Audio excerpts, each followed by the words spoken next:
बिस्मिल्लाहिर्रहमानिर्रहीम। Dear students, अस्सलाम वालेकुम।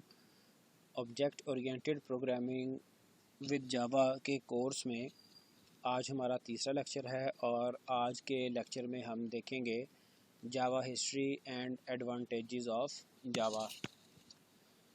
तो इसके लिए हम स्टार्ट करते हैं पहले जावा हिस्ट्री से। Java is related to C plus plus which is direct descendant of C. तो जावा से पहले जो मोस्ट फेमस लैंग्वेजेस थी जिन्होंने मार्केट को कैप्चर किया एक बड़े लंबे अरसे तक, जो छाई रही, वो सी और सी प्लस प्लस थी।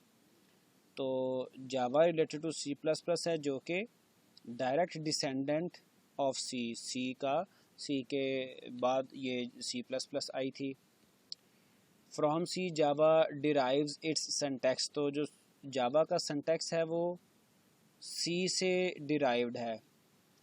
इवन जो लोग सी से फेमिलियर हैं वो देखेंगे कि जो सी लैंग्वेज में जो प्रिंटिंग के लिए फंक्शन यूज़ होता था वो प्रिंट एफ यूज़ होता था, यहाँ पे system dot out dot print.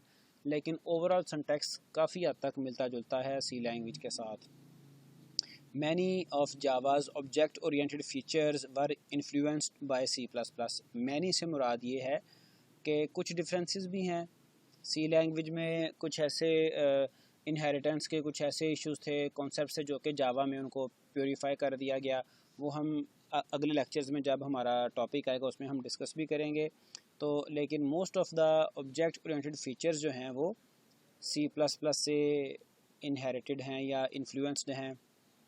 During the late 1970s and early 1980s C became the dominant computer programming language. तो ये वो दौर था जब सी लैंग्वेज सबसे ज़्यादा पावरफुल लैंग्वेज समझी जाती थी। और जब भी किसी एक प्रोग्रामिंग लैंग्वेज में कोई डेफिशिएंसी, कोई प्रॉब्लम आती है तो फिर उस प्रॉब्लम को ओवरकम करने के लिए नई लैंग्वेज इन्वेंट की जाती है। तो 1980s तक सी लैंग्वेज का अच्छा खासा एक दौर था और उसमें सी लैंग्वेज बड़ी पावरफुल लैंग्वेज कंसिडर होती थी। फिर चूँकि ये सी लैंग्वेज एक स्ट्रक्चर्ड प्रोग्रामिंग लैंग्वेज थी, इसमें कुछ इश्यूज़ आना शुरू हो गए। स्मॉल प्रोजेक्ट्स के लिए तो ये बड़ी ज़बरदस्त थी, लेकिन लार्ज प्रोजेक्ट्स में लार्ज प्रोजेक्ट्स को हैंडल करना इसके लिए थोड़ा सा प्रॉब्लमेटिक बनना शुरू हो गया। तो C was originally developed at Bell Labs by Dennis Ritchie in 1972-73। Dennis Ritchie था इसका इन्वेंटर जिसने सी लैंग्वेज डेवलप की थी बेल लैब्स में। Since C is a successful and useful language, you might ask why a need for something else existed. तो the answer is complexity. तो हुआ क्या कि C बड़ी पावरफुल थी, फिर नई लैंग्वेज की ज़रूरत क्यों पड़ी? वो थी कॉम्प्लेक्सिटी। वो आपको मैं बता चुका हूँ कि जब जब जो प्रोजेक्ट्स थे एक ख़ास लिमिट से ज़्यादा बढ़ना शुरू हुए तो बड़े प्रोजेक्ट्स को संभालना, बड़े प्रोजेक्ट्स को उसकी एफिशिएंसी को मेंटेन रखना, ये सी लैंग्वेज के स्कोप में शामिल नहीं था। सी लैंग्वेज इसको हैंडल ना कर सका, कॉम्प्लेक्सिटी को हैंडल ना कर सका। Once the size of a program exceeds a certain point it becomes so complex to tackle by C language. तो एक ख़ास लिमिट थी जहाँ तक सी लैंग्वेज टैकल कर रही थी। डेनिस रिची इसके जो इन्वेंटर हैं, ये टॉप पे आप उनको देख सकते हैं। और फिर सी की जो कॉम्प्लेक्सिटी थी उसको सॉल्व किया ऑब्जेक्ट ओरिएंटेड प्रोग्रामिंग ने। और ऑब्जेक्ट ओरिएंटेड प्रोग्रामिंग जो सी के बाद इन्वेंट की गई वो थी सी प्लस प्लस। ठीक है, तो to solve this problem means problem of complexity, a new way to program was invented called object oriented programming. C++ is a response to that need. C++ was created by Jarn Stroustrup as an extension of the C programming language or C with classes. तो जो C++ थी ये C की ही extension थी, इसको C with classes भी कहा जाता है। बिकॉज क्लासेस क्या हैं? क्लासेस ये ऑब्जेक्ट ओरिएंटेड प्रोग्रामिंग का यूँ कह लें कि कोर है, उसका बेसिक है। By the early 1980s, many projects, most of them were large enough to tackle by C++, were failed due to structured approach. तो स्ट्रक्चर्ड अप्रोच की वजह से स्पेशली सी लैंग्वेज के प्रोग्राम्स काफ़ी फेल होना शुरू हो गए। और ये जार्न स्ट्रॉस्ट्रप जो C++ के इन्वेंटर हैं। Java was conceived by James Gosling, इसके जो प्राइम जो इन्वेंटर हैं, जो मेजर नेम है, जो मेन नेम है वो है जेम्स गॉसलिंग। ठीक है जी, जावा इन्होंने इन्वेंट की। इनके साथ बेशुमार और भी नाम थे, Patrick Naughton, Chris Warth, Ed Frank and Mike Sheridan. तो सन माइक्रो सिस्टम लैब थी जहाँ पर इन्होंने इसको जावा को इन्वेंट किया इन 1991। और इसका जो फर्स्ट नेम था वो जावा नहीं था। जावा को शुरू में कुछ और इसका नाम था। It took 18 months to develop the first working version. This language was initially called oak but was renamed Java in 1995। असल में 91 के बाद जब ये इन्वेंट हुई उसके बाद इसको फाइनलाइज करने में कुछ टाइम लगा। 18 मंथ्स तो इसका फर्स्ट वर्किंग वर्जन रिलीज़ करने में टाइम लगा, और उसके बाद इसको पब्लिकली रिलीज़ करने में कुछ और टाइम भी लगा। 1995 में इसको पब्लिक किया गया, और 1995 तक जेम्स गॉसलिंग और जो इनके साथ थे पर्सन्स, उनके अलावा कुछ और लोगों ने भी कंट्रीब्यूट किया। तो ये जेम्स गॉसलिंग है। Between the initial implementation of Oak in the fall of 1992 and the public announcement of Java in the spring of 1995, many more people contributed to the design and evolution of the language। तो ये उन सब के नाम हैं जिन्होंने contribute किया जावा की फाइनल रिलीज़ में, जिन्होंने जावा को प्योरीफाई करने के लिए जावा के जो करंट उसका यूँ कह लें कि उसके फीचर्स हैं वो इम्प्लीमेंट करने में इन सब लोगों ने अपना कंट्रीब्यूशन दिया। अब जावा के बाकी सारे फीचर्स, इसकी स्ट्रेंथ्स एक तरफ, और जावा को जो बाइट कोड है वो अकेला ही तमाम प्रॉपर्टीज़ के ऊपर, तमाम करैक्टरिस्टिक्स के ऊपर भारी है। Java's magic the byte code. Byte code असल में है क्या, इसको डिस्कस करने से पहले तो ये जो जावाज़ मैजिक द बाइट कोड है, इसको डिस्कस करने से पहले थोड़ा सा मैं प्रीवियस लैंग्वेजेस के जो सिस्टम ऑफ कंपाइलेशन था उसको डिस्कस करना चाहूँगा। तो जो सी लैंग्वेज थी या बाकी बहुत सारी लैंग्वेजेस, उसमें सोर्स कोड था। ठीक है जी, सोर्स कोड को कंपाइल किया जाता था, और कंपाइल करने के बाद ये object code, machine language code generate हो जाता था। तो इसमें कई एक प्रॉब्लम्स थे जो कि जावा के बाइट कोड ने रिज़ॉल्व कर दिए। अब प्रॉब्लम्स क्या क्या थे जो मैंने ख़ुद भी जब सी लैंग्वेज लर्न की उसमें ख़ुद मैंने फ़ेस किए, कि ये जो ऑब्जेक्ट कोड जनरेट किया जाता, कंपाइलर जो ऑब्जेक्ट कोड बनाता था, ये ऑब्जेक्ट कोड मशीन डिपेंडेंट होता था। फॉर एग्ज़ाम्पल मैं बड़े सादा से अल्फाज में आपको बताऊंगा कि अगर एक पर्सन के पास डेल का कंप्यूटर था, तो वो जनाब उसने सोर्स कोड लिखा और उस सोर्स कोड को उसने अपने कंप्यूटर पे कंपाइल किया, और कंपाइल करने के बाद जो एक ऑब्जेक्ट कोड बना, जो एक एग्जीक्यूटेबल कोड बना, वो पर्सन उस एग्जीक्यूटेबल कोड को उसने लिया किसी दूसरी मशीन के ऊपर। वो कोई भी मशीन हो सकती है, कोई भी कंप्यूटर हो सकता है, ठीक है, HP हो सकता है या कुछ और। तो वहाँ पे उसने इस कोड को रन करना चाहा तो माइट बी पॉसिबल, बल्कि बड़े ब्राइट चांसेस थे कि ये कोड दूसरी मशीन पे जाके रन नहीं करेगा। ठीक है, इवन सेम अगर ब्रांड था, सेम डेल की मशीन थी, लेकिन उसका आर्किटेक्चर डिफरेंट था, तो तब भी वो रन नहीं करता था। तो ये जो इसका ऑब्जेक्ट कोड था ये मशीन डिपेंडेंट था। फिर होता क्या कि जो ऑथर था किसी प्रोग्राम का, उसको दूसरी मशीन पर भी अपना सोर्स कोड लेके जाना पड़ता, जो कि आम तौर पे मोस्ट ऑफ द ऑथर्स ऐसा नहीं चाहते। तो जावा बाइट कोड इसने क्या किया, सिक्योरिटी एंड पोर्टेबिलिटी इसने इंश्योर की, और ये हमेशा से जावा की एक की रही है, जावा की एक पावर रही है। The key that allows Java to solve both the security and the portability problems, just in that the output of a Java compiler is not a executable code। जो Java compiler की जो output है वो executable code नहीं है, ठीक है, बल्कि Java compiler की जो output है वो Java byte code है। byte code क्या है, वही जो मैंने आपको बताया जो कि एक मैजिक कोड भी कहलाता है, जिसको हम इंटरमीडिएट कोड भी कहते हैं। इंटरमीडिएट से क्या मुराद, एक तरफ सोर्स कोड है, दूसरी तरफ ऑब्जेक्ट कोड है, दरमियान में बाइट कोड है, इंटरमीडिएट कोड। तो जो जावा का कंपाइलर है वो इंटरमीडिएट कोड प्रोड्यूस करता है, rather it is byte code, यानी कि ये एग्जीक्यूटेबल कोड नहीं है। The output of Java compiler is not executable code, rather it is byte code. Byte code is a highly optimised, अब ये वर्ड जहन में रखिएगा, इसको मैं अभी अगली स्लाइड्स में इसको मैं फिर मुझे यूज़ करना पड़ेगा। हाईली ऑप्टिमाइज्ड उस कोड को कहा जाता है जो कि बड़ी अच्छी परफॉर्मेंस दे, ठीक है। क्योंकि आपको पता है कि प्रॉब्लम को सॉल्व करने के लिए हम कई डिफरेंट कोड्स लिख सकते हैं किसी एक प्रॉब्लम को सॉल्व करने के लिए। सादा सी ज़ुबान में यूँ समझ लें, किसी एक डेस्टिनेशन पे पहुंचने के लिए किसी दूसरे सोर्स से हम कई एक पाथ फॉलो कर सकते हैं, ठीक है जी। तो फॉर एग्ज़ाम्पल ये एक पाथ हो गया, ये एक दूसरा पाथ हो गया, ठीक है जी। तो ये बहुत सारे पाथ्स हो सकते हैं, लेकिन कोई एक पाथ ऐसा होगा जो कि बिल्कुल स्ट्रेट होगा, सीधा पाथ, ठीक है।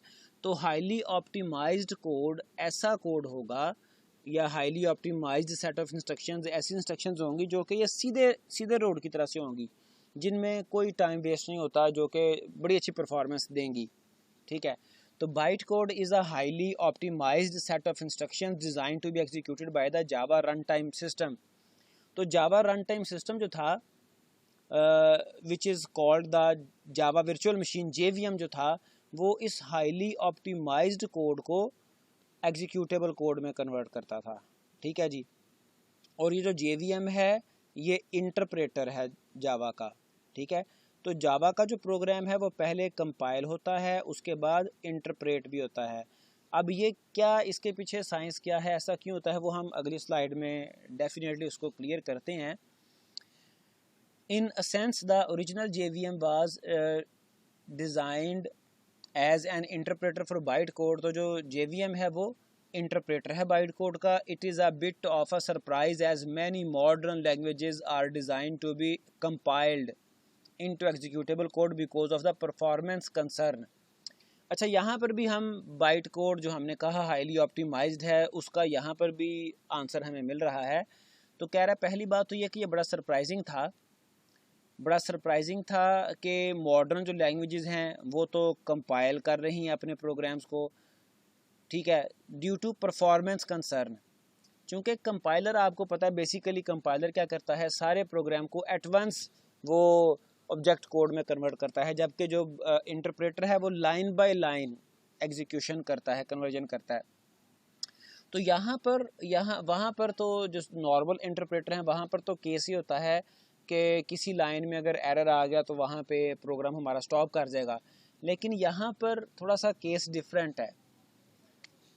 Translating a Java program into byte code makes it much easier to run a program in a wide variety of environments because only the JVM needs to be implemented for each platform। अब byte code जब बन गया, ये जो byte code की बात की गई, ये जब कंपाइलर ने बाइट कोड क्रिएट कर दिया, अब जो डिफरेंट प्लेटफॉर्म्स हैं, डिफरेंट जो एनवायरनमेंट्स हैं, डिफरेंट ऑपरेटिंग सिस्टम आप कह सकते हैं, ठीक है, different architecture, different nature of architecture of machines आप कह सकते हैं। तो डिफरेंट प्लेटफॉर्म्स के लिए हमें सिर्फ JVM चाहिए, ठीक है। अब यहाँ पे दो तीन चीज़ें इकट्ठी हो गई हैं। एक तो ये हमने कहा कि अक्सर जो प्रोग्रामिंग लैंग्वेजेस हैं वो कंपाइल की जाती हैं, उनका कोड परफॉर्मेंस कंसर्न की वजह से, और हमने फिर ये कहा कि जो बाइट कोड है वो वेरियस प्लेटफॉर्म्स के लिए यानी कि वो सूटेबल है, और हर डिफरेंट प्लेटफॉर्म के लिए सिर्फ हमें JVM चाहिए। ये होता कैसे है इसको हम देखते हैं। ये आप देखिएगा कि ये हमारे पास टॉप पे पड़ा हुआ है सोर्स कोड, ठीक है, जावा कोड डॉट जावा, ये क्या है, सोर्स कोड है, ठीक है जी, SC सोर्स कोड। तो जो जावा सी है, जो जावा का कंपाइलर है, वो इस सोर्स कोड को बाइट कोड बना देता है, that is intermediate code, that is also called as magic code, ठीक है, जावाज मैजिक। तो ये इंटरमीडिएट कोड है, ये जनाब ये हुआ पहले। अब मैं ज़्यादा लिख नहीं पा रहा तो इसको हम आप समझ लें कि इंटरमीडिएट कोड है, ठीक है, मैं इंटरमीडिएट लिखना चाह रहा था।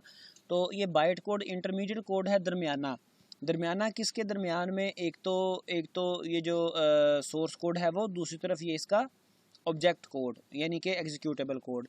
अब ये जो कोड है इसके बारे में ये कहा गया कि ये हाईली ऑप्टिमाइज्ड है, ठीक है। इसको फिर JVM ने इंटरप्रेट करना है, चूँकि इस कोड में एरर्स तो पहले चेक हो गए, कंपाइलर ने एरर्स चेक कर लिए, तो एरर चेक होने के बाद जो कोड जनरेट किया गया इंटरमीडिएट कोड, वो एक तो प्लेटफॉर्म इंडिपेंडेंट हो गया, ठीक है। अब JVM, ये एक मैक के लिए JVM था, एक लिनक्स के लिए JVM था, एक विंडोज़ के लिए JVM था। अब ये डिफरेंट प्लेटफॉर्म्स हैं।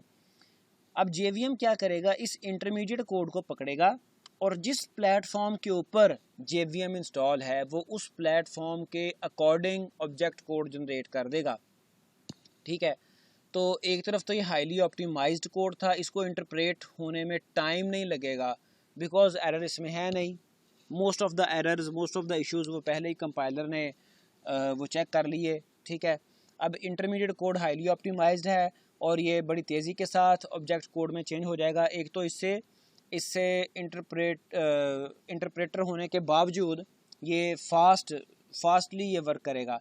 दूसरा, ये जो इंटरमीडिएट कोड है ये प्लेटफॉर्म इंडिपेंडेंट है, उसकी आप ये वाज़े यहाँ से आपके सामने ये एक पॉइंट नज़र आ रहा है कि JVM मैक के लिए, JVM लिनक्स के लिए, JVM विंडोज़ के लिए, इवन के आप सिर्फ ये सिस्टम्स की बात ना करें, बेशुमार छोटे छोटे माइक्रो कंट्रोलर्स, माइक्रोवेव ओवन और इस तरह की बेशुमार मशीनों में भी जावा के प्रोग्राम्स रन हो चुके हैं, रन होते हैं, ठीक है। सिर्फ क्या है, उस स्पेसिफिक मशीन के लिए JVM चाहिए और वो JVM इस प्रोग्राम को स्पेसिफिक मशीन के लिए वो कन्वर्ट कर देगा। तो बहरहाल ये जो इंटरमीडिएट कोड है, बाइट कोड, ये यूँ कह लें कि जावा की सक्सेस में इसने बहुत इम्पॉर्टेंट रोल प्ले किया। Java's history is incomplete without a look at the buzzwords. तो बज़वर्ड्स जो हैं जावा के, वो क्या हैं, जो इनके करैक्टरिस्टिक्स हैं, जो इसके फीचर्स हैं, उनको बज़वर्ड कहा गया। बज़वर्ड वैसे कहा जाता है एक जो किसी चीज़ के बारे में एक स्पेशलिटी जो यूँ कहने कंसिडर होती है। Although the fundamental forces that necessitated the invention of Java are portability and security, other factors also played an important role.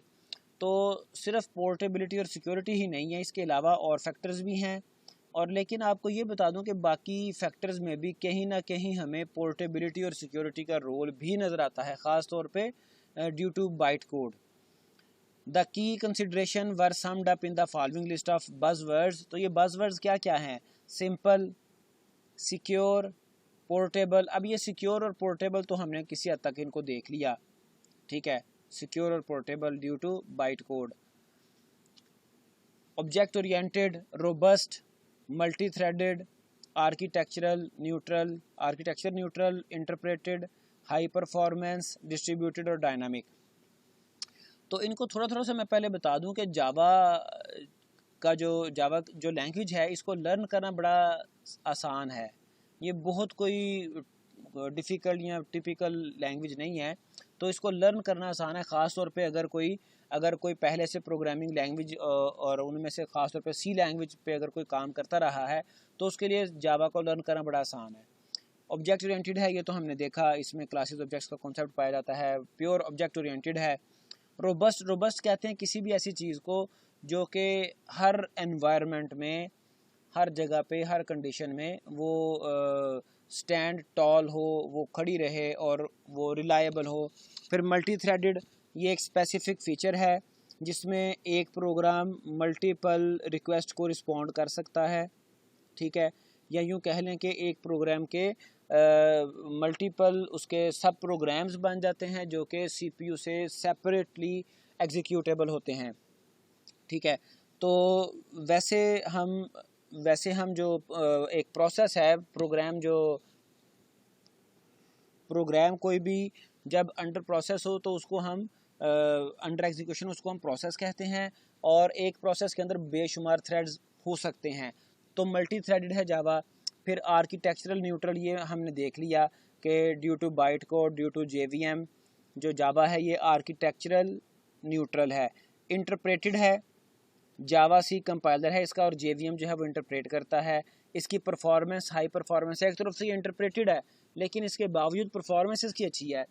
फिर डिस्ट्रीब्यूटेड, चूँकि जावा की बेशुमार जो एप्लीकेशंस हैं वो इंटरनेट के लिए भी अवेलेबल है, तो इसलिए ये डिस्ट्रीब्यूटेड भी है। इंटरनेट प्रोग्रामिंग भी इसमें एप्लेट, स्विंग और AWT की सूरत में की जा सकती है और बेशुमार इसके वर्जन्स हैं। डायनामिक है, इनको हम थोड़ा सा डिटेल में आगे चल के देखते हैं इन बज़वर्ड्स को। Simple, Java was design to easy for the professional programmer to learn and use effectively. ठीक है, assuming that you have some programming experience you will not find Java hard to master। तो अगर आपके पास थोड़ा सा भी experience है programming का तो जावा को लर्न करना कोई इतना मुश्किल नहीं होगा। If you already understand the basic concepts of object oriented programming, learning Java will be even easier। तो अगर तो सिंपल प्रोग्रामिंग का एक्सपीरियंस है फिर भी इसको लर्न करना मुश्किल नहीं है, but if you have experience of C++ और object oriented programming then it is quite easy to learn Java। Robust आपको थोड़ा सा पहले भी बताया, जावा is robust because it utilises strong memory management. तो मेमोरी मैनेजमेंट इसमें बड़ी एफिशिएंटली की गई है।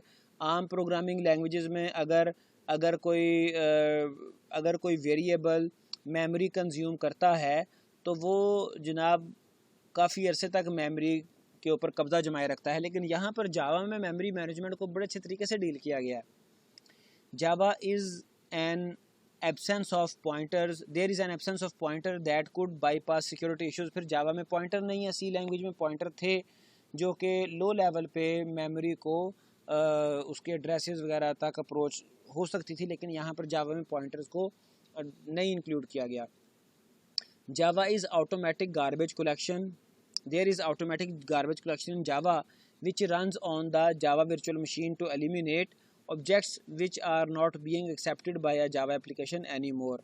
तो Java में एक automatic garbage collection का mechanism है जो कि JVM के साथ रन करता है और जो variables वगैरह यूज़ नहीं हो रहे उनको वो डिस्कार्ड करता चला जाता है, मेमोरी को वो इजीली फ्री करता चला जाता है।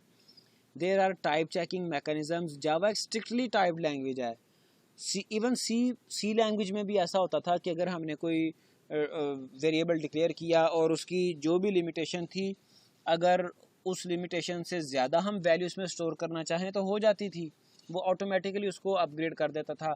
लेकिन जावा स्ट्रिक्टली टाइप्ड लैंग्वेज है, आपने जो टाइप जिस टाइप का आपने वेरिएबल बनाया वो स्ट्रिक्टली उसकी टाइप के अकॉर्डिंग उसमें डाटा को स्टोर करवाना अलाउ करता है, अदरवाइज उसको एक्सीड नहीं करने देता।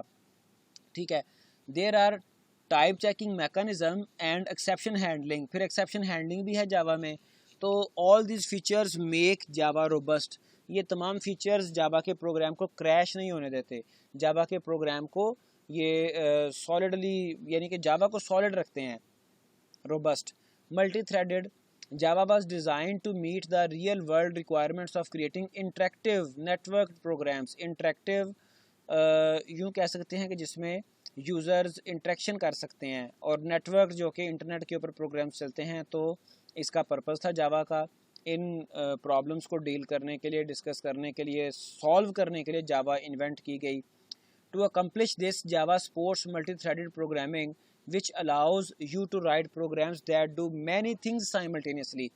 तो मल्टी थ्रेडिंग जो प्रोग्रामिंग है या मल्टी थ्रेडेड प्रोग्राम्स हैं उसमें होता ही ये है कि बहुत सारे many things आप साइमल्टेनियसली डिस्कस कर रहे हैं या उनको डील कर रहे हैं। इसकी एग्जांपल माइक्रोसॉफ्ट वर्ड या किसी भी हम आजकल के प्रोग्राम से ले सकते हैं। माइक्रोसॉफ्ट वर्ड की बात कर लें तो वो सेम टाइम पे करैक्टर्स, अल्फ़ाबेट्स, डिजिट्स वो राइट भी करवा रहा होता है, साथ ही वो जनाब ग्रामर भी चेकिंग कर रहा है, स्पेलिंग चेकिंग कर रहा है। जहाँ पर कहीं पे स्पेल हमने मिस स्पेल किया वो फ़ौरन हमें हाईलाइट कर देता है, ऑटोमेटिक वो प्रोग्राम को हमारे जावा के जावा की बात कर रहा हूँ, माइक्रोसॉफ्ट वर्ड की फ़ाइल को ऑटोमेटिकली सेव भी करवा रहा है। और भी बेशुमार इश्यूज़ हैं जो कि वो साथ साथ इकट्ठे साइमल्टेनियसली चला रहा है। तो ये मल्टी थ्रेडेड प्रोग्राम्स का फ़ीचर होता है। ठीक है जी। One of the biggest secrets about Java is that it makes writing network program easy. तो इसमें हम इंटरनेट प्रोग्रामिंग भी कर सकते हैं, नेटवर्क प्रोग्राम्स हम लिख सकते हैं। In fact it is far easier to write network programs in Java than in almost any other language. It is also possible for applets. Applets अब ये जावा प्रोग्राम्स की एक टाइप है। हम एप्लेट्स लिख सकते हैं to communicate across the internet. तो इंटरनेट के लिए हम एप्लेट प्रोग्रामिंग भी कर लेते हैं। तो ये भी मल्टी थ्रेडेड प्रोग्रामिंग के लिए एक सपोर्ट है। Architectural neutral. The Java designers made several hard decisions in the Java language and the JVM is in an attempt to alter the situation. Their goal was write once, run anywhere, anytime, forever to a great extent this goal was accomplished. तो हमने previously देख लिया architectural neutral कैसे है कि अगर किसी भी किस्म की हमारी मशीन है उसका जो भी आर्किटेक्चर है, सिर्फ क्या होता है जी, उसका JVM वो क्या करता है, बाइट कोड को लेता है और आर्किटेक्चर ओरिएंटेड कोड जनरेट कर देता है। ठीक है, और बाइट कोड हमने देखा कि वो हाईली ऑप्टिमाइज्ड कोड है जो कि किसी ख़ास मशीन के लिए, किसी ख़ास आर्किटेक्चर के लिए नहीं लिखा जाता। वो एक जेनेरिक कोड है, वो एक इंटरमीडिएट कोड है, और ये हमारा जो जावा सी कंपाइलर है वो ऑटोमेटिकली उसको जनरेट करता है। जनरल इंस्ट्रक्शंस उसमें होती हैं, और दूसरी तरफ वो इंस्ट्रक्शंस ह्यूमंस के लिए रीडेबल नहीं है, अंडरस्टैंडेबल नहीं है। तो सिक्योरिटी भी आ जाती है और आर्किटेक्चरल न्यूट्रल भी हो जाता है, और फिर पोर्टेबिलिटी भी आ जाती है। कई एक वहाँ से हमें बेनिफिट्स मिल जाते हैं। कई एक फ़ीचर्स हैं जो कि सिर्फ इंटरमीडिएट कोड, बाइट कोड की वजह से हमें हासिल होते हैं। Interpreted and high performance. अब हमने ये जनरल सा देखा कि जो कंपाइल्ड लैंग्वेजेस होती हैं वो आमतौर पे उनकी परफॉर्मेंस हाई होती है, लेकिन जावा इंटरप्रेटेड लैंग्वेज भी है और हाई परफॉर्मेंस भी है। उसकी वजह भी बताई कि जो इंटरमीडिएट कोड पहले से जनरेट कर लिया जाता है जो कि हाईली ऑप्टिमाइज्ड है, उसकी वजह से परफॉर्मेंस हमारी अचीव हो जाती है। जावा enables the creation of cross platform programs by compiling into an intermediate representation called java bytecode। तो ये जावा बाइट कोड की वजह से ये क्रॉस प्लेटफॉर्म न्यूट्रल हम प्रोग्राम्स लिख लेते हैं। This code can be executed on any system that implements the Java virtual machine. Java run time systems that provides this feature loss none of the benefits of the platform independent code. तो JVM जो है वो Java run time system JVM को ही कहा जाता है। वो किसी भी किस्म का परफॉर्मेंस लॉस नहीं करता, लूज़ नहीं होती परफॉर्मेंस। ठीक है, और प्लेटफॉर्म इंडिपेंडेंट जो प्रोग्राम्स हैं वो भी जनरेट हो जाते हैं। तो उसके अलावा ये डिस्ट्रीब्यूटेड है। डिस्ट्रीब्यूटेड से मुराद है कि नेटवर्क्ड प्रोग्राम लिख लेते हैं। जावा is designed for the distributed environment of the internet because it handles TCP/IP protocol, transmission control protocol, internet protocol. तो ये वो बेसिक प्रोटोकॉल है जो कि इंटरनेट के ऊपर ट्रांसफ़र ऑफ डाटा को डील करता है। Transmission control protocol, internet protocol. ठीक है जी, तो ये नेट का बेसिक प्रोटोकॉल है। In fact accessing a resource using a URL is not much different from accessing a file. Java also supports remote method invocation। ये भी एक मैकेनिज्म है रिमोटली मेथड्स को इन्वोक करने का, कॉल करने का। This feature enables a program to invoke methods across a network। तो ये जो RMI है ये नेटवर्क से किसी मेथड को कॉल करने का भी काम कर लेता है। तो ये सारे वो फीचर्स हैं जो कि जावा हमें प्रोवाइड करता है। तो इन सिंपल हम ये कह सकते हैं कि जावा ऑब्जेक्ट ओरिएंटेड प्रोग्रामिंग की सूरत में और अपने बाइट कोड की सूरत में जो जावा का मैजिक कोड है और इसके डिफरेंट फीचर्स की सूरत में हमारे पास एक बहुत ही पावरफुल लैंग्वेज है। और आमतौर पर ये इंटरमीडिएट लेवल के प्रोजेक्ट से लेके लार्ज स्केल के प्रोजेक्ट्स के लिए इस्तेमाल की जाती है। तो बड़ी सिक्योर लैंग्वेज है, तो इसको हम इंशाल्लाह ताला अपने कोर्स में लर्न करेंगे। तो ये कुछ इसके फीचर थे। एक लास्ट रह गया, dynamic. Java programmes carry with them substantial amounts of run time type information. तो इस जावा में कोई थोड़ी सी रन टाइम इसके पास स्पेस भी होती है, इंफॉर्मेशन भी होती है, ठीक है। वो इंफॉर्मेशन किस लिए यूज़ करता है, that is use to verify and resolve access to objects at run time. Run time पे उस इंफॉर्मेशन को, उस स्पेस को यूज़ करके ये ऑब्जेक्ट्स क्रिएट करने और डिफरेंट मामलात में यूज़ करता है। चूँकि हमें पता है ये प्लेटफॉर्म इंडिपेंडेंट ये लैंग्वेज है, तो डिफरेंट प्लेटफॉर्म्स के लिए इसको ये इस स्पेस की, इस इंफॉर्मेशन की ज़रूरत पड़ जाती है। This is crucial to the robustness of the Java environment, in which small fragments of bytecode may be dynamically updated on a running system. तो ये कुछ इसके फीचर्स थे जावा के। तो इन फीचर्स को हमने आज देखा, डिस्कस किया, जो कि जावा को एक स्ट्रॉन्ग लैंग्वेज बनाने में अहम रोल प्ले करते हैं। तो इसमें अगर कोई भी आपका क्वेश्चन हो तो आप पूछ सकते हैं।